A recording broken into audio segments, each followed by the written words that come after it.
સ્થાનિક સ્વરાજની ચૂંટણીની ટિકિટોની ફાળવણીને લઈને ટકટક શરૂ થઈ ગઈ છે। વડોદરામાં આમ આદમી પાર્ટીએ એવો ભાંગરો વાટ્યો કે ભાજપના કાર્યકર્તાઓને આપમાંથી ટિકિટ આપી દીધી।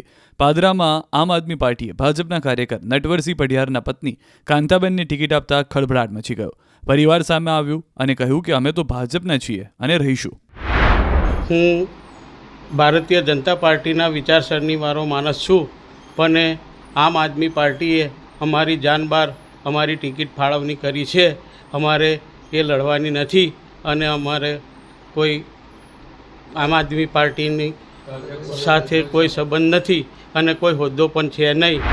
બીજી તરફ ભાજપના કાર્યકરોમાં ટિકિટ મળશે કે કેમ તેને લઈને ગણગણાટ શરૂ થઈ ગયો। ત્યારે નર્મદામાં ભાજપના અસંતોષને લઈને સાંસદ મનસુખ વસાવાએ કાર્યકરોની એક રહેવા ટકોર કરી।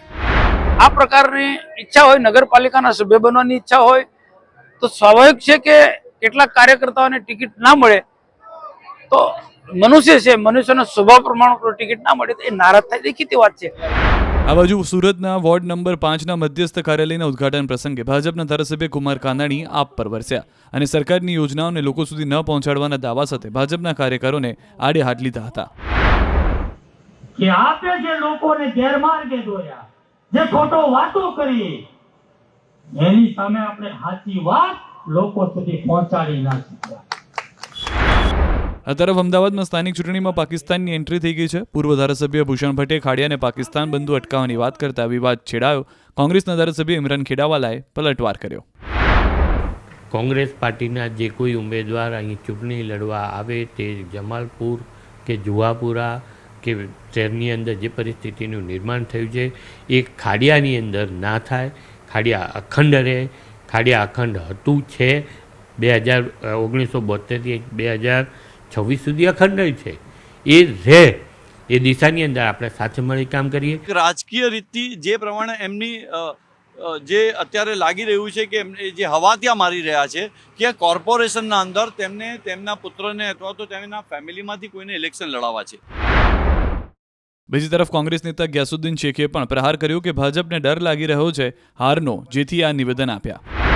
ભારતીય જનતા પાર્ટી વિધાનસભાની ચૂંટણી હોય કે લોકસભાની, ત્યારે ધર્મની રાજનીતિ કરતી હતી, પરંતુ હવે સ્થાનિક સ્વરાજની ચૂંટણીઓ છે, શહેરના વિકાસની વાત કરવાની હોય, પોતાના વિઝનની વાત કરવાની હોય, પરંતુ આ જે સ્થાનિક સ્વરાજની ચૂંટણીની અંદર પણ હવે હિન્દુ મુસ્લિમનો મુદ્દો લઈ આવ્યા છે।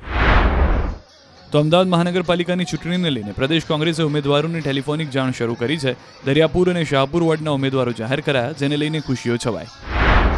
કોંગ્રેસની ટિકિટ વહેંચણીને લઈને કાર્યકરોમાં ગણગણાટ શરૂ થયો। ભાજપ આપ સાથે સંકળાયેલા વ્યક્તિને કોંગ્રેસે ઉમેદવાર જાહેર કરતા વિવાદ થયો। અમદાવાદના વટવા વોર્ડમાં કોંગ્રેસે સોએબ અલી રાજપૂતને આપી ટિકિટ। સોએબ અલી રાજપૂત આપ સાથેના જ્યારે તેમના પિતાના ભાજપના કાર્યક્રમના ફોટા આવ્યા છે સામે। તો રાજકોટ કોંગ્રેસમાં પણ ભડકો થયો। રાજકોટના વોર્ડ નંબર 15માં કોંગ્રેસ અગ્રણી વશરામ સાગઠિયા અને પ્રવીણ સોરાણી વચ્ચે વિવાદ ચાલી રહ્યો છે, જેને લઈને સાગઠિયાએ ખુલાસો કર્યો। તો જૂનાગઢમાં આમ આદમી પાર્ટીના એસસી સેલના જિલ્લા પ્રમુખ ધીરુ ગોહિલે પક્ષના કેટલાક નેતાઓ સામે ગંભીર આક્ષેપો લગાવ્યા છે। આજે એ માણસો ટોટલ જેને મદદ કરી હતી એ માણસો અટાણે સવાર થઈ ગયા કે જૂના માણસોને કાપી નાખો અને આ જેને મદદ કરી હતી અત્યારે જે પૈસા દે છે એને જિલ્લામાં અને તાલુકામાં ટિકિટ આપવાનું ચાલુ કરજો। આ અમારી આમ આદમી પાર્ટીની પોલિસી છે।